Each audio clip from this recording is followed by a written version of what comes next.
Podcast Answer Man, episode number 218. Entertaining, educational, and encouraging content that makes a difference. This is GSPN.TV. Join the community.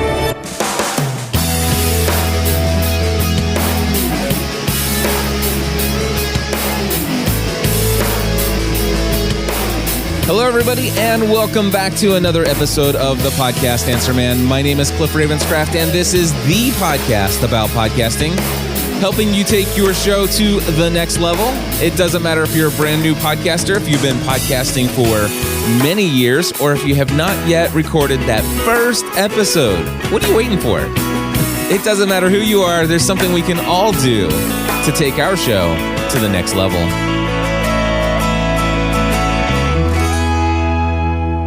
Well, folks, I want to welcome you back to another episode of Podcast Answer Man. And for me, it has been 2 weeks, actually just a little over 2 weeks since I have been behind this microphone. I just returned from an 11-day trip with my family. We had some business to attend to down in Nashville, Tennessee, did some work on adding some new equipment to Dan Miller's setup for his 48 Days to the Work You Love podcast studio. And then had a little bit of work, but a lot of fun as well with my family in Orlando, visiting Universal Parks, Island Adventures, and Disney World, and got to, kind of do some business on the side there, but mostly vacation and had lots of fun. And then wrapped things up by spending the 4th of July weekend in the Smoky Mountains. And again, mostly vacation, but at the same time, doing a little, business-minded stuff on the side as well. But mostly had an amazing time. There was some frustrations. If you're at all interested in hearing about our journey, we're recording 2 different podcast episodes of Family from the Heart, where we're going to break down what our family was all involved in as far as the vacation side of things. And you can find that at familyfromtheheart.com. And it's episodes, I think it's going to be 165 and 166. So again, that's episodes 165, 166 over at familyfromtheheart.com. Got a bunch of things that I want to share with you today. It's not necessarily a lot of questions from you guys, but instead just a lot of things that are on my mind, things that I wanted to share here with you. And the first thing that I want to let you know about is Mixlr. I originally heard about this from Ray Ortega, who's also known as, I think it's Podcast Helper on Twitter. He says, hey, have you heard about Mixlr yet? Mixlr, live audio broadcasting service. Well, I checked it out. It was right before I left for my trip with the family. And turns out that it looked very interesting. It's like, wait a second, this is a great opportunity. Finally, somebody's come up with a service that is just for streaming audio, and it's made to work on mobile devices. So if I put maybe a widget on my site or something like that, then maybe, people can come to my live show Thursdays. I can fire this thing up and basically they could click a button and listen to live stream of my live show Thursday via just an audio stream only, kind of like what I've been looking for a very long time. And I want to say that I checked it out. First and foremost, I went to their website. It says that Mixlr makes it easy to broadcast high-quality live audio to the web, Facebook, social networks, and mobile devices, which, by the way, I'm not sure why they have Facebook, social networks, and mobile, because I thought Facebook was a social network. But anyway, that's what their website says. It says, just download our free broadcasting app and broadcast live instantly.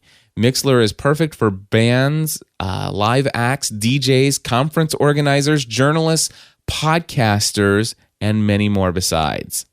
Well, I was going to try Mixlr out all day today, Thursday, July 7th, 2011. I went in and downloaded their app on my Mac Mini. I had actually signed up for an account before I left, so I wanted to make sure that I reserved the username GSPN on there, and nobody else snagged that from me. So I went ahead and set that up, and then when I got back, just this morning, I went to go set it up, and I activated my account. And after I activated the account, I installed it on my Mac Mini, which, by the way, my Mac Mini is what I use to send out my Ustream. I send out my audio and video via Ustream out the Mac Mini. And the Mac Mini actually has its own dedicated ISP in my studio here. So I have two different ISPs. I have DSL, which is through a service called Cincinnati Bell here locally. And then I have another ISP, which is my cable modem. It's through Insight Cable. And how things work here is my DSL, it's not shared with anything else. My Mac Mini is the only thing that uses that DSL connection, and I send out only my Ustream audio and video. So I figured, you know what? Since I'm only sending the audio out, hopefully this would work to where it wouldn't, bog things down too much if I actually send out the audio via Mixlr as well. So I installed the app of Mixlr onto the system. And the download, first and foremost, took about 7 or 8 minutes, not terribly long download time. But once I loaded the app up and went in to get the sign up screen or sign in screen, and I signed in with my username and password, it took a long time, honestly, for it to actually even load. And in fact, it kind of failed, and it says, hey, it's taking a very long time. Click here to reload the page. Had to do that about 4 or 5 times before it loaded up. And honestly, I think that it might have been a bandwidth issue, but I mean, I can't imagine it would have taken that much time. I mean, I can do other things on that system with no problem at all, but it was taking a terribly long time. And finally got it up and running, and I don't know, that maybe the upstream on the service, I was thinking, is just taking too much upstream bandwidth, because all of a sudden I would get disconnected from server from my Ustream. And so there just maybe wasn't enough bandwidth between the two for the upload. I know that DSL has, it's not the greatest. It's probably about 700K up.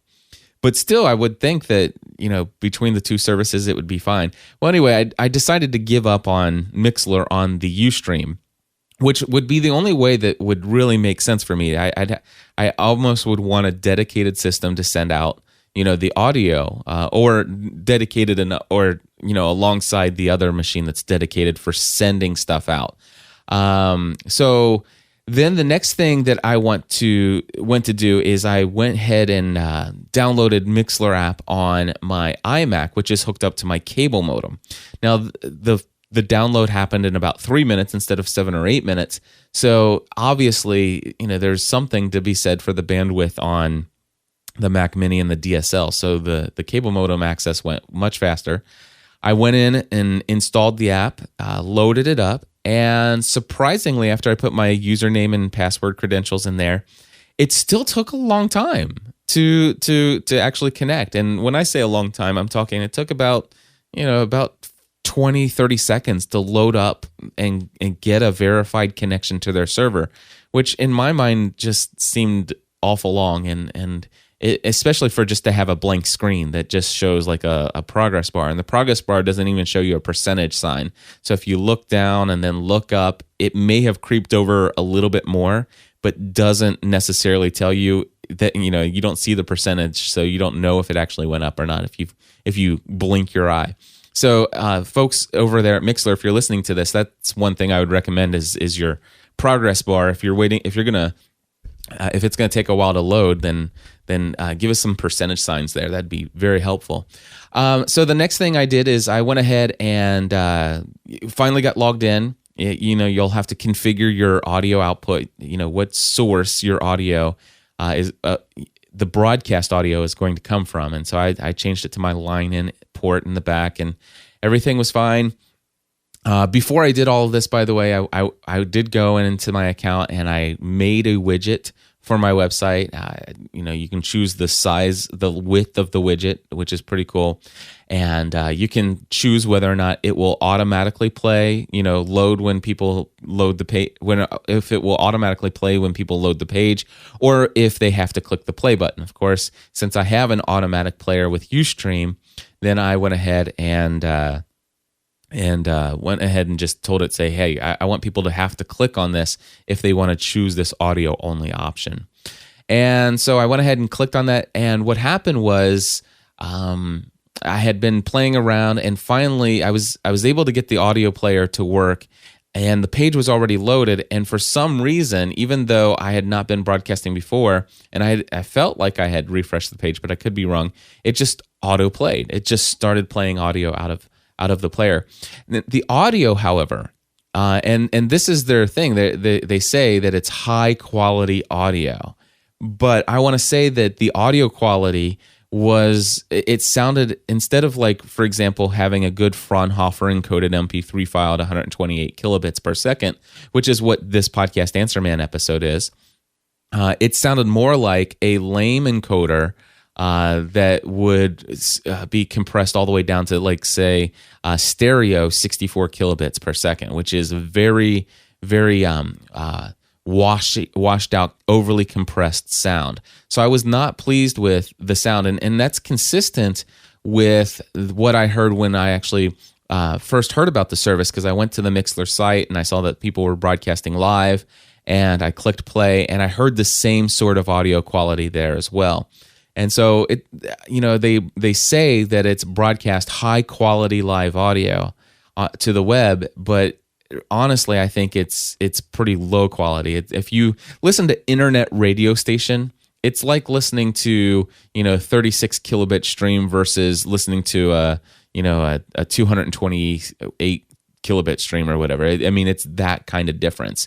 And they're on the lower end as far as what I heard. And there are some folks who were in the chat room as I was doing this live, and they said it sounds fine on my end. But the thing is when I think for me, when I listen, I listen closely for compressed sound, and I'm listening with headphones on, set of Bose headphones on my ears, and it certainly is compressed. And I would totally understand where my issues would come in with bandwidth on the Mac Mini if they were pushing me out with a very high quality audio setting.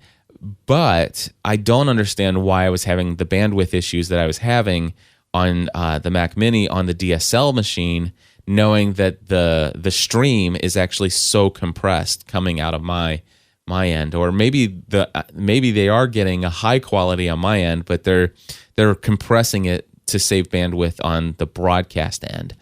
Now, supposedly it's a free service that you can sign up for. If I go to Mixlr.com, and another bit of review here, if I go to Mixlr.com, and hopefully I'm not signed in right now, the one thing I like to do, and actually I am signed in, so I'm going to sign out. And as I look at this website, the very first thing when I go to a website is I want to look at the pricing, all right?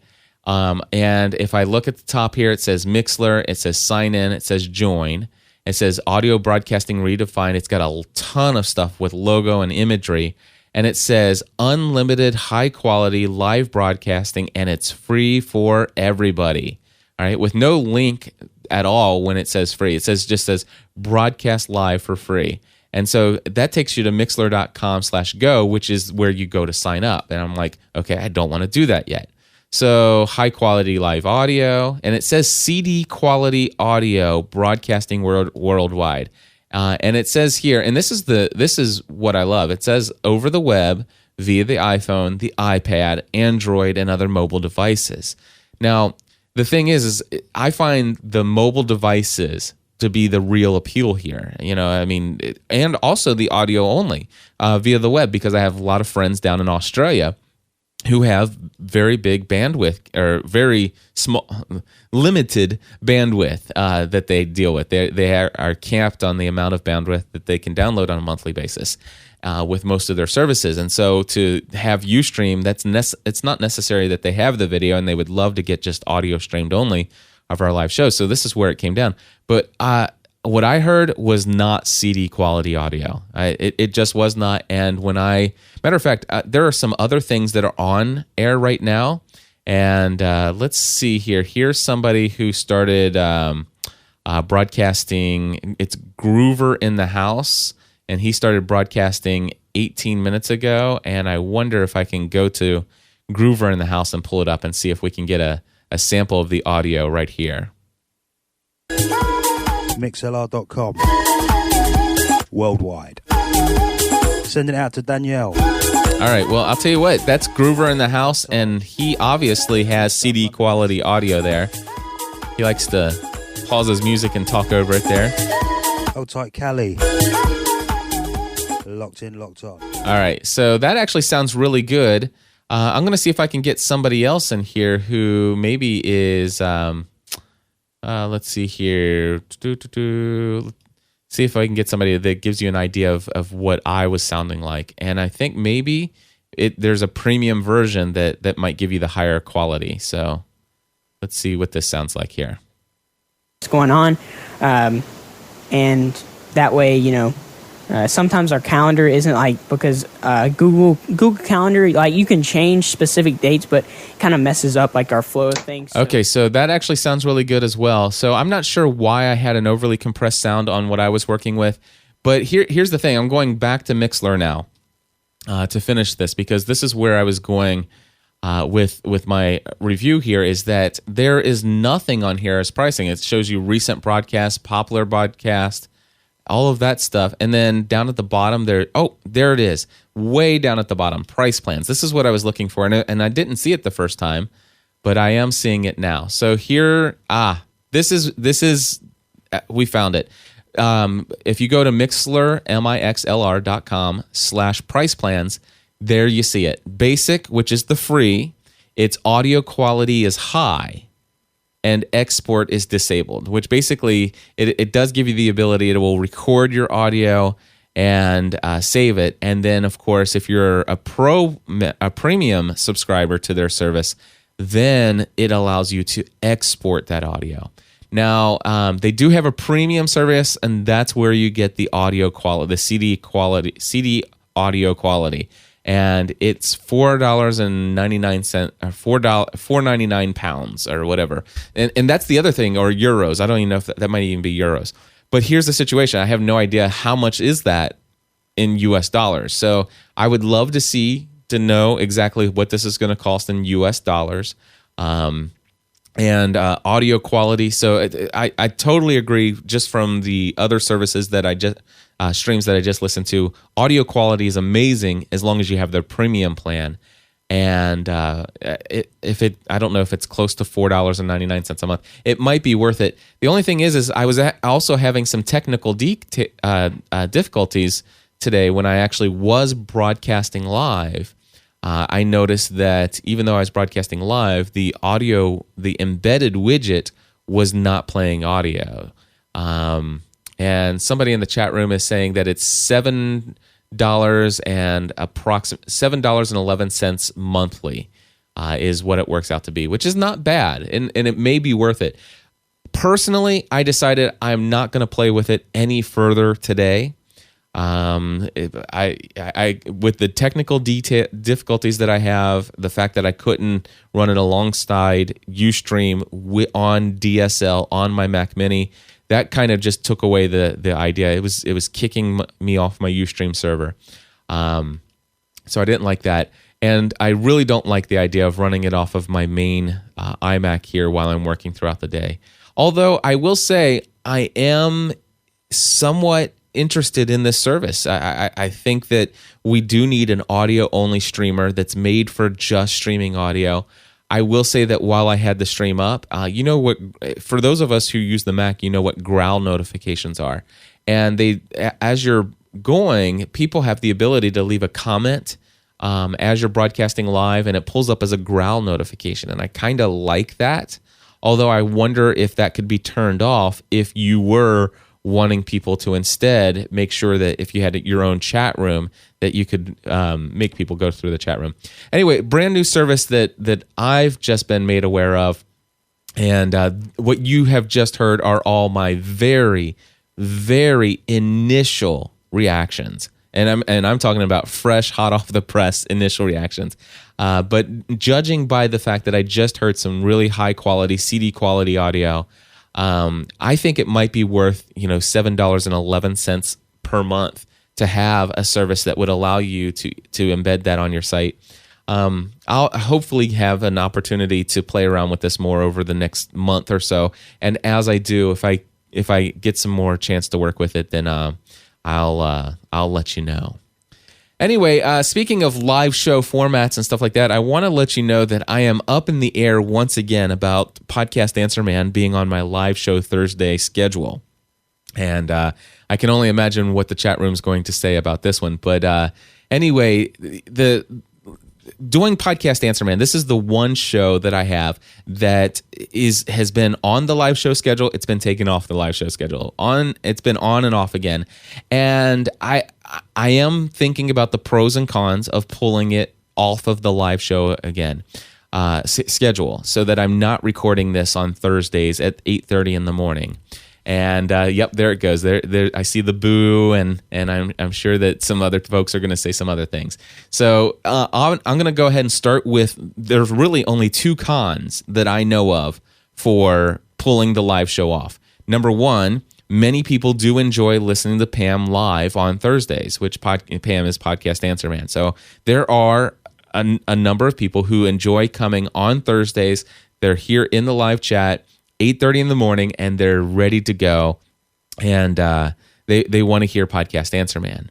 And then, of course, the other con of pulling it off of live show Thursdays is I would lose the benefit of having the show scheduled on a weekly basis on a time where there's a lot of accountability to be had for producing the show on a schedule consistently at the same time on a weekly basis.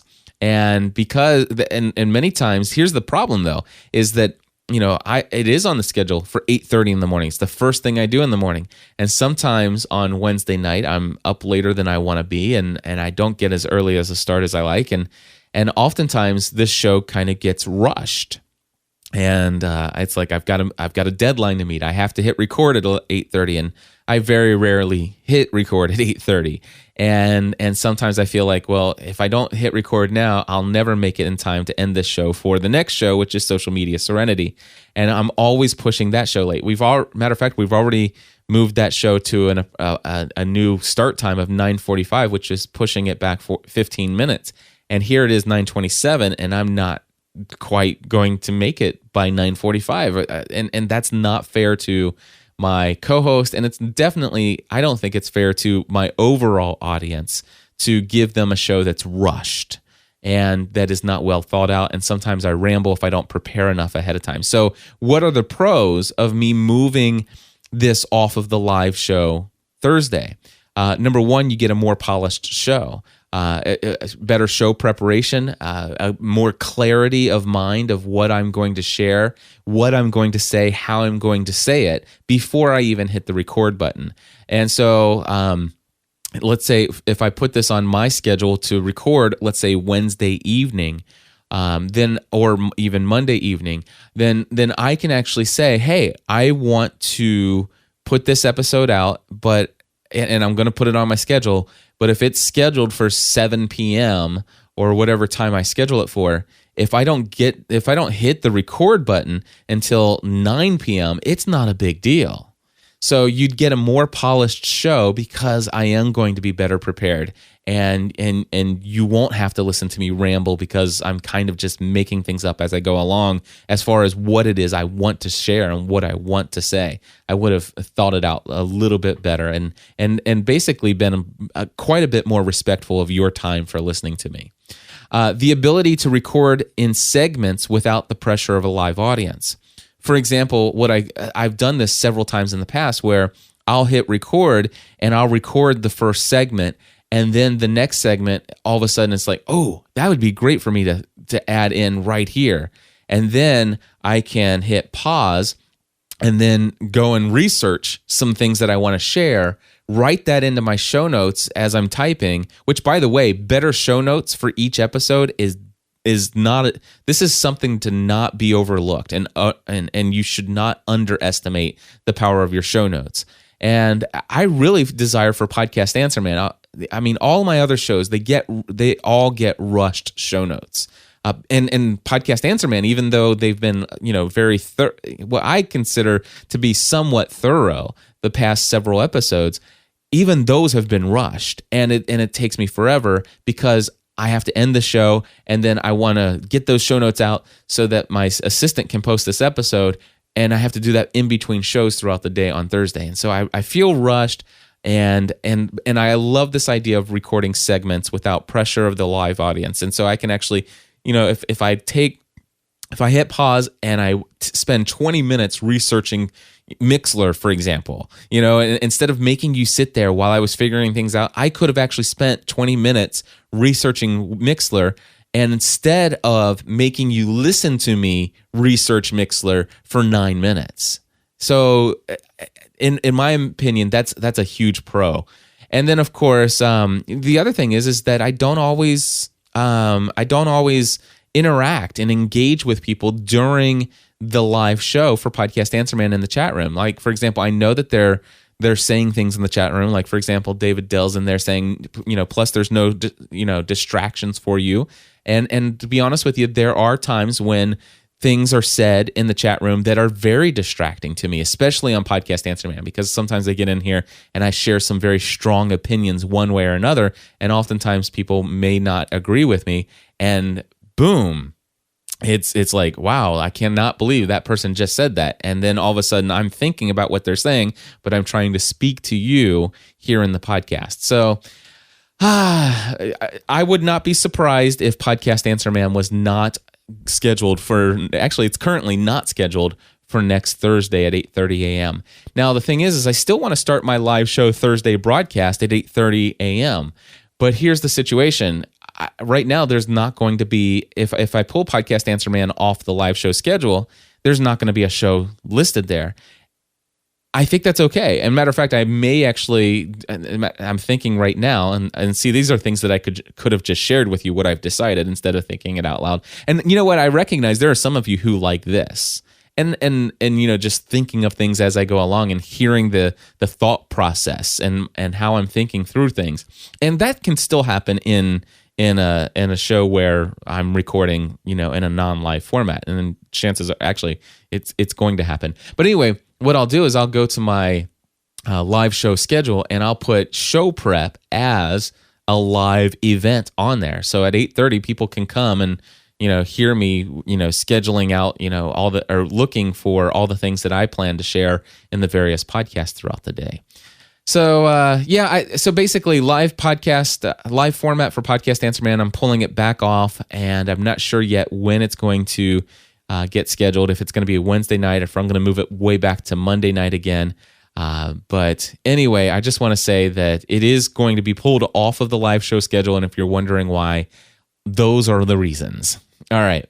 Hey, I want to give a shout out to my good friend Pat Flynn from smartpassiveincome.com. Pat and I have really grown to have a really great friendship since he and I first met. I've been invited on his show twice now. He's been on our show here, Podcast Answer Man, once at least, I believe.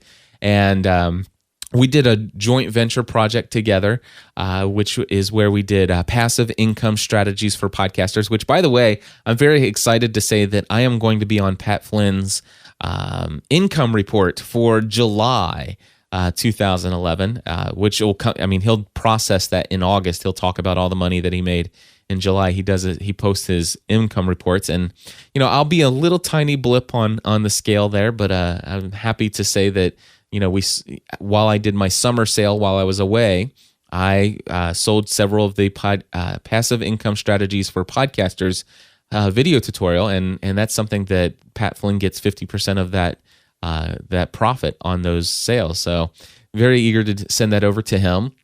Actually, I already sent it out. And anyway, he did 2 blog posts over at smartpassiveincome.com this week that I really enjoyed reading. And I don't enjoy reading a lot of blog posts, to be honest with you. It's just not something I enjoy a lot. But I really enjoyed these posts. And I'm going to provide a link to both of these posts in the show notes. But one of the posts that I want to go into a little detail is his one titled The Dark Side of Successful Blogging. That's right, the dark side of successful blogging. And I'm just going to add on there, you can just tack on and podcasting. So the dark side of becoming a successful blogger and podcaster. Go read everything Pat wrote, because I agree with pretty much all of it. And here are some of the highlights of some of the overall arching topics, the things to look out for if you're looking to become well known, sought after for your content. That people you become an industry leader, a thought leader, an expert in your field. People, you're starting to gain a loyal following and a large following. There are some pitfalls. There is a dark side of becoming successful in this way, and some of the things that he talks about here are number one, a ton of email. And when I say a ton of email, I mean a ton of email. I mean, it's not uncommon for me to get I don't think I've ever got less than 40 emails in a day, and it's not uncommon for me to get as many as 100 to 150 emails every day. And these are not emails with like trivial things. These are not spam messages. These are genuine individuals who say, hey, I just found your podcast as a result of a Google search, or hey, I just found your podcast because I heard you interviewed on so-and-so's podcast. And hey, I have a quick question. Or hey, I just wanted to say I really was inspired by something that you just said. Hey, I wanted to thank you for sharing this information, and this is how it's benefited me and my business. I mean, these are very personal emails from individuals to me. And these are the things that over time has gotten me to where I am today, and the fact that we have such a large community, and that is that I build relationships with people one person at a time. And I do desire to answer every single email. And so I just want to say that if you do things right, I believe you're going to get tons of email. And this is, in my view, this is a good thing.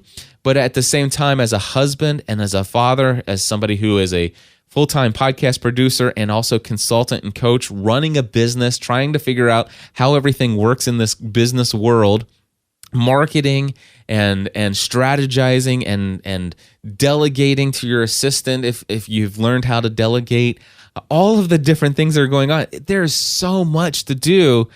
And responding to email is one of those things that I strongly believe is something that I want to continue to do.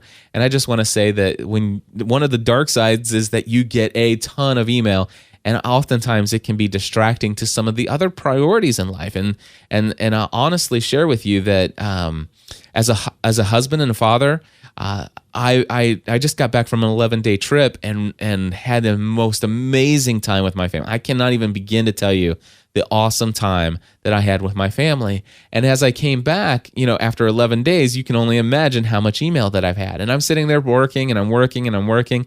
And my wife last night comes in and says, hey, are you going to watch Harry Potter with us? And we're going to do a Harry Potter marathon before we go to the press screening for the last movie. And I said, you know what, I really want to, but man, I got these emails. And I'm sitting here, I'm responding to these personal emails, and I'm sitting there thinking, you know what I'm doing right now is I'm putting these individuals, I'm communicating to my wife and to my kids that right now these people are more important. And I know that that's not always the case, and there's always a time and a place, and there's always got to be balance and stuff like that. But I'm just saying the fact that you get a ton of email means that you have to really, it forces you to think through a lot of things, and it forces you to rethink your priorities, and it forces you to get serious about productivity and finding tools to help you to manage your time better. And I'll just say that oftentimes I fail, but at the same time, while this is a dark side of being successful as a podcaster and blogger, it can also be, getting a ton of email can be a wonderful blessing as well. JV offers or joint venture offers. I like what Pat Flynn says, and I'll just let you go over to his blog post. Again, that'll be linked in the show notes. But yeah, the idea of a joint venture, it's where you are, somebody else who is in whatever field, they say, hey, let's partner together and let's work together on a project. Kind of like what Pat Flynn and I did for Smart Passive Income or Smart passive income strategies for podcasters. The thing is, though, is that I have about 5 people right now on a list of people that I want to do a joint venture with, that I want to partner with. And actually, of those 5 people, 3 of those people, I said, I will partner with you, but please understand I can't give you a time frame right now. And I probably receive about 1 to 3 requests for me to join other people's ventures. Let's work together on a product. Let's work together on this. And the problem I run into is I've got so many projects on my board that are related to the things that my audience I know wants from me, that I'm just having a hard time keeping up with that stuff at this point. So it's difficult to turn those down and not sound like a jerk and stuff like that. And so that's a part of the dark side of being successful, is especially when you're a people pleaser, and which, by the way, can be a dark side of successful blogging and podcasting, because you're not going to make everybody happy. He also mentioned the pressure to consistently produce top quality content. The thing is that we get so much praise about the content that we're producing, and it's so valuable. I will be honest with you. There are the last 2 episodes of Podcast Answer Man. They were rushed. I recorded them both live on a show, on a live show Thursday before I left for this trip. And to be honest with you, I felt horrible. The last 2 episodes of Podcast Answer Man, in my mind, they were abysmal failures. And I know that sounds ridiculous. Episode 216, would somebody really listen to all 500 episodes of your podcast?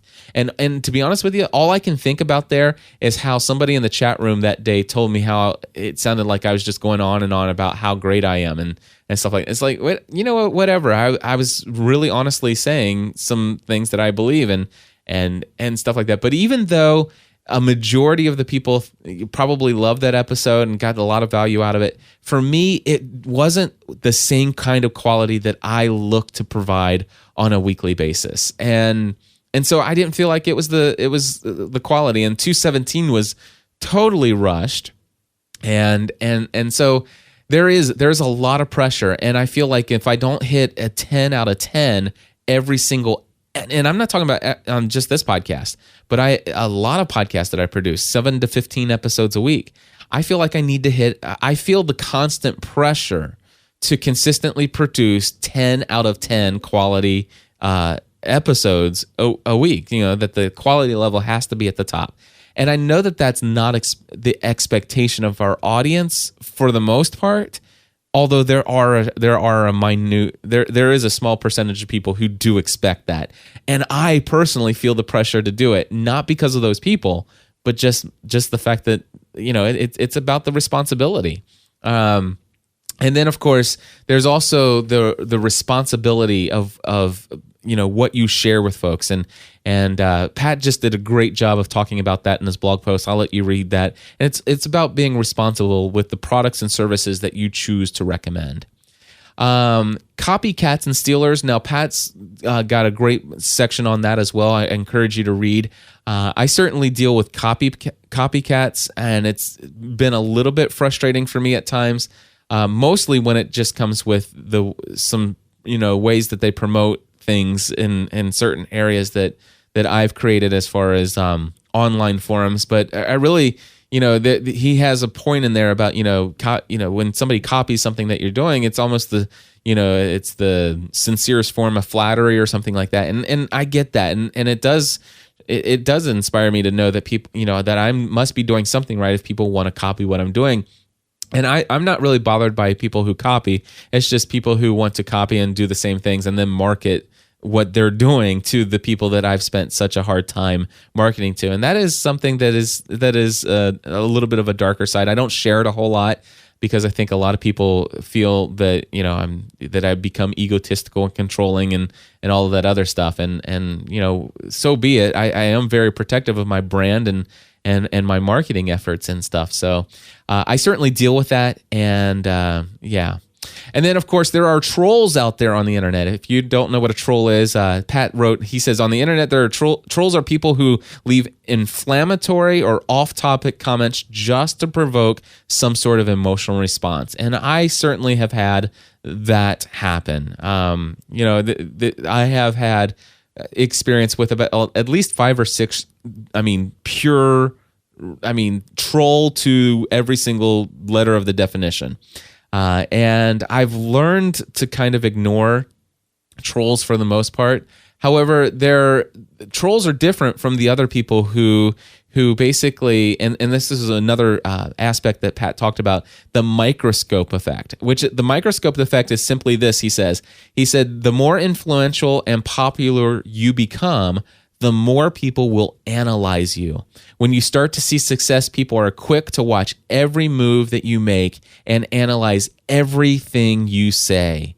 And my friends, this is not the same as a troll, and the fact is that oftentimes these people will share things that, they just simply don't agree with what you say, what you do, how you say it. They think that you should be a different person than you are.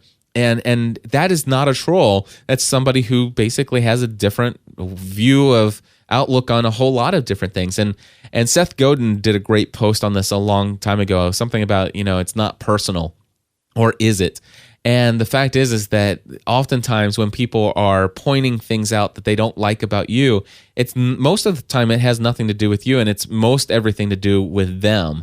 And there may be a lot of truth to the things that they're sharing, but really it's not necessarily always an issue that you need to address right away, but something that they really feel strongly about in their own lives where they're falling short. And I certainly notice this myself, especially with my kids. When I get the most frustrated with my kids, I realize that I'm most frustrated about the things that I don't like about myself and that I see as areas of weakness in myself. And so oftentimes when people are pointing out things that they don't like about you or where you're falling short, it may have more to do with them and what they're going through in their life than really what you've done. And it's difficult as, being on the receiving end of other people's microscopes, to have them so closely look at every single word you say, every decision you make, and then feel like they can just tell you, what you've done wrong all the time. And I've definitely experienced this quite a bit over the last 5.5 years. And as you seek to become a successful blogger and podcaster, I want to let you know to be on the lookout for these things. And of course, the last one Pat talked about in his blog post is non-believers. And this is somebody who just simply doesn't agree with what you do, what you say, with your values. And you know what? Those people, sometimes you just need to say okay and be okay to disagree and to agree to disagree with people. And if they don't agree to disagree with you, then sometimes you just go in a different direction than them.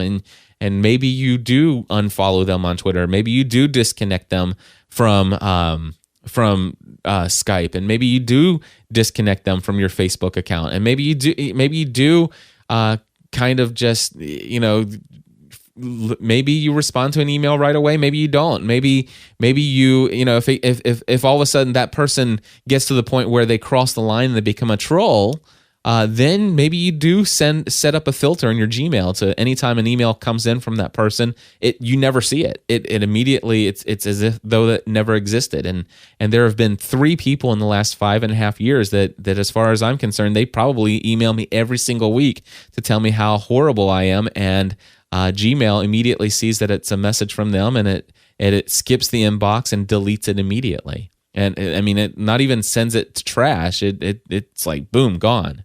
And those people are those 3 people are trolls, let me tell you. So those are the dark sides of blogging and successful blogging and podcasting. Great blog post. I encourage you. I mean, obviously, I did my own version of it here, but Pat's version of it, you get some additional insight and thoughts from his end, especially as a blogger. And I encourage you to go check that out over at Smart Passive Income. Again, link will be in the podcast episode show notes for episode 218 of Podcast Answer Man. And also, and he had another great blog post on Amazon affiliates, especially since he's in California, and he did set things up for, he uses a lot of affiliate marketing, I think in a very responsible way. And he, of course, a lot of his income was not generated from Amazon affiliates, but they got some crazy things happening there in California, where California passed a law that says, you know what, you can't get around not charging sales tax just because you don't have a location here. If you have a relationship with anybody where you pay them a commission as an affiliate, if that person who you're paying a commission to resides in California, then as far as we're concerned, you might as well have an office in California, and you're required to charge sales tax to anybody that purchases something in the state of California. And so Amazon says, you know what, forget that. We're just cutting off all of our Amazon affiliates in California. More details about that over at smartpassiveincome.com. And I'll just, again, go to episode 218 for Podcast Answer Man. There'll be a link to that blog post. He's got some great suggestions there for those who are dealing with this. Luckily, myself, I live and reside here in northern Kentucky, and Amazon has 3 massive, and I mean massive, warehouses right down the road from my house. I mean, literally, I could walk there in 10 minutes. And walk to one of them in 10 minutes, and I could walk to the other 2 in about 20 to 30 minutes. And so 3 massive warehouses with lots of employees and everything. So anybody who buys products from Amazon in Kentucky has to pay Kentucky sales tax anyway if it's being delivered to Kentucky. And so they did not terminate my affiliate. So one of the ways that people can support the content and community of gspn.tv is by going to podcastanswerman.com or gspn.tv, and on the right-hand side, there's an Amazon logo, and you can click that link or click on that logo for Amazon to get to their site. And if you do that, anything you purchase within the next 12 to 24 hours, we get a commission for. So, but anyway, if you are affected by that, and by the way, California is one state that passed the law. There are several other states that are looking at passing this law. So that's a kind of a bummer as well. Real quickly, want to mention that Tony Rose recently launched a brand new podcast over at bloggingdiabetes.com. I'll put a link to his first episode in the show notes, but again, it's bloggingdiabetes.com, and very cool first episode by a client of mine, and he shares his story of what it felt like for him when he first got diagnosed with type 1 diabetes, and he's been blogging for quite some time. But now he's out there recording podcast in audio form, and he's already talking about how the feedback is that people feel like it's a closer connection to him, which I think is very cool. And then let's see here. The next one is a Weber update. I'll tell you what, I'll give you that next week. And Jewel Beat review, I'll give you that next week as well. Matter of fact, I'm going to go ahead and hit my music here because it is 9:53. I was supposed to start with Eric Fisher at 9:45, and again, not fair to him at all that I've ran this late. But let me tell you what I already have here. I just want to let you know, Podcasting A to Z course is coming up on this coming Monday, July 11th. There are still a few spots open. My great friend and client, Dan Miller, over at 48 Days to the Work You Love, gave me a great shout out and promotion in his podcast and blog, which is very nice, and some other people out there promoting, and looks like I'm going to be sending some referral checks out, so that's nice. But just want to say that there are a few spots left if you're interested. Even if it's after July 11th, contact me when you hear this and let me know, and I will tell you, because I think last time in May, we still had a couple spots open just after the class started, and I was able to get a few people in without being behind too much in the content. So anyway, Cliff at podcastanswerman.com, or for more information, head over to podcastanswerman.com/A2Z. My friends, I am going to go ahead and ramp up this music and shut it down early because, again, I want to get over there to my good friend Eric Fisher so we can record an episode of Social Media Serenity. Lots of things to talk about. Facebook's got some things going on with Skype, got deals going on with Google Plus, and all kinds of other things happening in the social media landscape, and we need to go over there and record an episode about it. So anyway, thank you for tuning in. I will be back again next week here with another episode of Podcast Answer Man. Until next time, I encourage you to join the community.